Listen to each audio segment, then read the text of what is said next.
John! Jaka John! What's good, y'all? Here we go with episode 2 of Daima.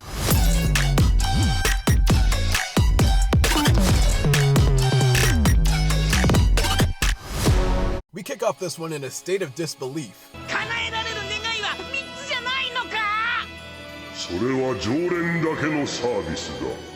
Well, at least Gome is from only getting one wish. Cause to put it simply, Shinran's like, bruh, I don't know you like that. I gotta respect it because 1, Shinran's not making himself an accomplice, and 2, it also explains the singular wish in Dragon Ball Super Broly. So, among other things, Daima kinda seems like a series to tie up loose ends. Dragon Balls get scattered about, and it would have been hilarious if Neba just summoned them again right then and there. Although we don't get that, we do get our first good glance at the Z-Schoolers now. I felt like there was this initial confusion, or maybe it was just me, on are they kids or chibis? They're stated to be kids, but look like chibis. I suppose that's just more in line with Toriyama's recent style.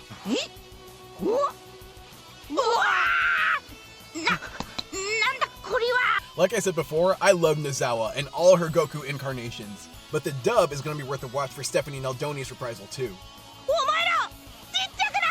I kept thinking to myself that this mini Krillin sounds different. And that's because he is. This time, Mayumi Tanaka isn't playing the character, but another pretty well-known actress, Aki Kanata. What on earth else could be preoccupying Mayumi's time, I wonder? Jaka John! It's the very same opening that was used in the trailer. The vocals start out pretty mellow, it's definitely not, "We got a power!" Lots of the visuals focus on the demon world, so it's safe to say that's where we're going to be spending the bulk of our time. Saw this neat little Easter egg pointed out too about the lyrics. Toridori Nayamanai, Akira Manai. God, I just really wanted to say that. But, of course, that contains Akira Toriyama. God bless. So, if I want anything out of a Dragon Ball opening, it's to feel lust. Wanderlust. This explorative theme definitely scratches that itch, too. Then once we get to the chorus, it's a straight earworm. Also, I appreciate these scenes not being so hyper that I can't tell what's happening. That just seems to be the case in modern trends. Sure, this is flashy, but it's also decipherable. That is great because I also appreciate and really want to take in these character shots. I can't tell if this opening's gonna go down as ultra iconic. I don't know if it's gonna be the next Chala Head Chala, but maybe it will because if it has anything, it's definitely got charm.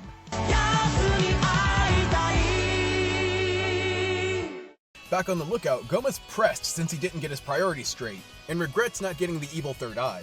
And still, the Dragon Balls in the Demon Realm are off limits with the Tamagamis protecting them, who I sincerely doubt Gome will ever fight one-on-one.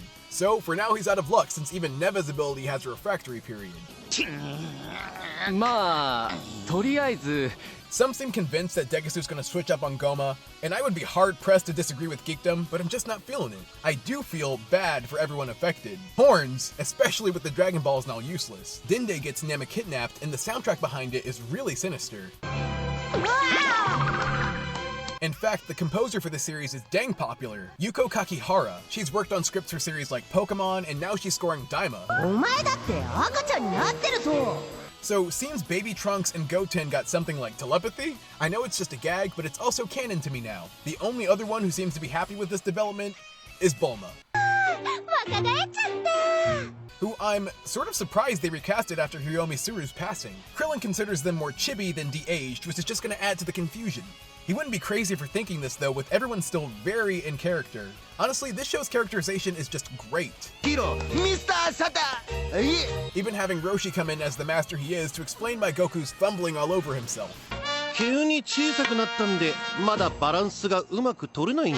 So, since Gome successfully neutralized them, the question becomes, is Mini Goku still the gifted learner he was? It would be so nostalgic to see him steady again under this younger and saucier Roshi.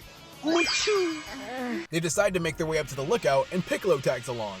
A big complaint has been how most everyone who's not a Saiyan mutt has been left out, so I'm curious how Piccolo's gonna play into this. Namekians have to have a large role this arc, even the abducted Dende, which Popo nonchalantly lets us know. I may be stating the obvious, but new Dragon Balls.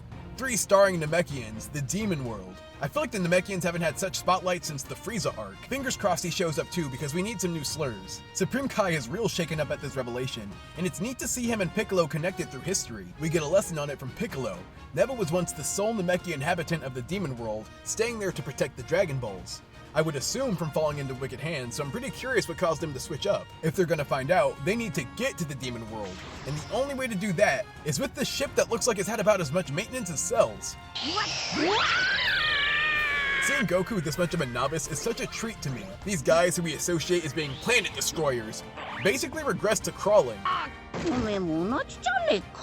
So once they gather up Bulma and her husband, we get to see why there's no plot without her. Yeah, she was the initial driving force of the story, but also they ain't getting nowhere without her, even if there is a 10-day Dende delay. Supreme Kai seems to think that Dende will be safe though with his captors, and that they probably have a plan for him. Potentially to raise him to create more Dragon Balls? Have a built-in healer on the team? So once Bulma asks Kibito for a ride and we see him all flustered, I'm wondering why. I guess it's because you do not want to misstep around Bulma when it's game time. This series is also great because even the mundane scenes are so smoothly animated. Just watching Goku train is appealing for that reason, plus getting to see that clumsy side of him that shows up from time to time. Eventually it seems like he hatches a plot and takes off, and while he does so we get an anatomy lesson. Most folks with edgy, sharp, pointed ears are from the demon world. Ironically enough, Vegeta's lost just about as much edge as his ears did. So over the years, the demon worlds become exclusive. Without permission, you aren't allowed in, but you also aren't allowed out. But we know that there are escapees that have a hunch we're gonna meet them. Oh, kita ka. Once Goku reaches his destination, I'm filled with nostalgia. Other than Sensu's, I don't think Korin offered that much to the plot, so it almost just feels like icing on the cake that they're featuring him here. What also surprised me was how much more excited I was to see the power pole than Korin. Looks like Korin was mostly a cameo though, since he doesn't even have the pole. That would be with the flexing Master Roshi that I keep mistaking for Krillin. Too bad Master Roshi de-aged before his prime, but I would love to see him grow into it. I mean, maybe he still does have some growing up to do. But man, now that Goku's reunited with his PP, there's practically nothing more that could give me that OG DB energy. Like yeah, the pole sort of got some action in Super 86, but before that, its last traditional anime usage was all the way the last episode of OG Dragon Ball. Later, Piccolo ends up giving us some more Namekian trivia, that originally they left the demon world to be independent. I could totally see too how that mentality would make them like magnets to other strong-willed beings, like Bulma. Towards the end of the episode, we get a drop in from a not so mysterious visitor. It feels pretty tense as we await the reveal, and it turns out to be that dude who was stalking Goma and Degasu last episode.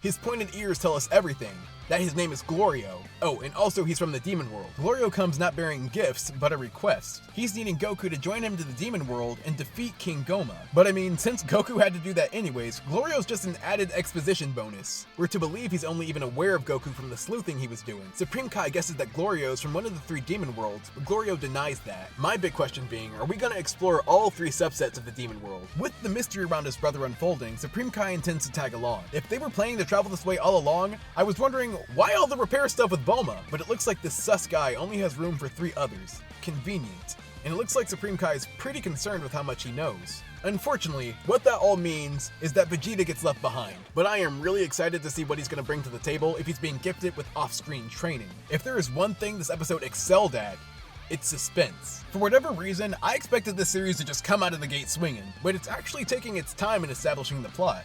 Not just establishing the plot, but re-establishing the characters. There's the sequence with the omniscient-seeming Korin. There's Goku, who seemed to regain a bit of his wit. Then there's Bulma, still treating us as errand boys. It's great familiarity to get us invested in the unfolding plot, and the questions that come along with it, such as who hired Glorio and how does he know so much? Definitely all answers I'm looking forward to as this adventure continues. So I'd have to give this one another 8.